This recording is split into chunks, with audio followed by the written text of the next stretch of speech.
ইসরায়েলের বিরুদ্ধে মুসলিম বিশ্বকে ঐক্যবদ্ধ হওয়ার ডাক দিল তুরস্ক। মধ্যপ্রাচ্যে শান্তি প্রতিষ্ঠায় বেনিয়ামিন নেতানিয়াহুকে সবচেয়ে বড় বাধা হিসেবে আখ্যা দিয়েছেন দেশটির প্রেসিডেন্ট রিসেপ তাইপ এরদোগান। এদিকে ইরানের পররাষ্ট্রমন্ত্রীর হুঁশিয়ারি, যুক্তরাষ্ট্র সংঘাতে যোগ দিলে তার পরিণতি সবার জন্যই হবে ভয়াবহ। ইসরায়েলি আগ্রাসন বন্ধ না হওয়া পর্যন্ত ওয়াশিংটনের সাথে তেহরানের কোনো আলোচনায় বসবে না বলেও জানিয়েছেন তিনি। যমুনা স্মার্ট রেফ্রিজারেটর, স্মার্ট লাইফে স্মার্ট রেফ্রিজারেটর। পাল্টাপাল্টি হামলার জেরে যখন ইরান ও ইসরায়েলের মধ্যে বিরাজ করছে যুদ্ধাবস্থা, তখন তুরস্কের ইস্তাম্বুলে একত্রিত হলেন মুসলিম দেশগুলোর প্রতিনিধিরা। তুর্কি পররাষ্ট্রমন্ত্রী হাকান ফিদানের সভাপতিত্বে শনিবার শুরু হওয়া ইসলামিক সহযোগিতা সংস্থা বা ওআইসির দুদিনব্যাপী সম্মেলনে অংশ নিয়েছেন ৪৩টি মুসলিম দেশের পররাষ্ট্রমন্ত্রী ও ৫ জন উপপররাষ্ট্রমন্ত্রী।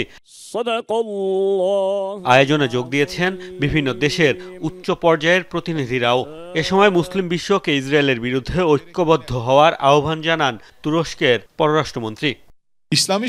আমি বিশ্বাস করি ওআইসির সব সদস্যকে ইসরায়েলের পদক্ষেপের বিরুদ্ধে ঐক্যবদ্ধ অবস্থান নিতে হবে। সত্যিকার অর্থে সবাইকে ইরানের সাথে সংহতি প্রকাশ করা উচিত।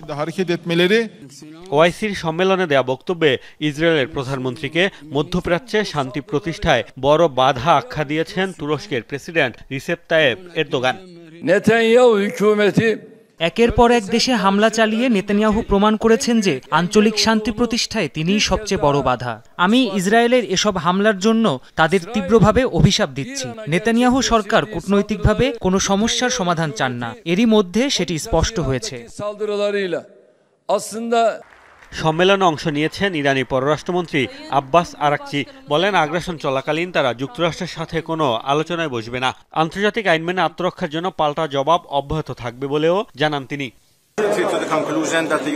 আমরা শুনতে পাচ্ছি যুক্তরাষ্ট্র এই আগ্রাসনে সরাসরি অংশ নিতে পারে। এমনটা হলে সেটি দুর্ভাগ্যজনক এবং তা সবার জন্যই হবে অত্যন্ত বিপজ্জনক। হামলা বন্ধ না হলে কোনো কূটনৈতিক প্রক্রিয়ায় অংশ নেব না আমরা। যুক্তরাষ্ট্রের সমর্থনে আমাদের জনগণের ওপর বোমা হামলা চলাকালীন আমরা তাদের সাথে আলোচনায় বসতে পারি না। ওআইসির ৫১তম পররাষ্ট্রমন্ত্রী পর্যায়ের এই সম্মেলনে যোগ দিয়েছেন বিভিন্ন দেশের প্রায় ১,০০০ প্রতিনিধি। মোস্তফা মাহমুদ, যমুনা নিউজ।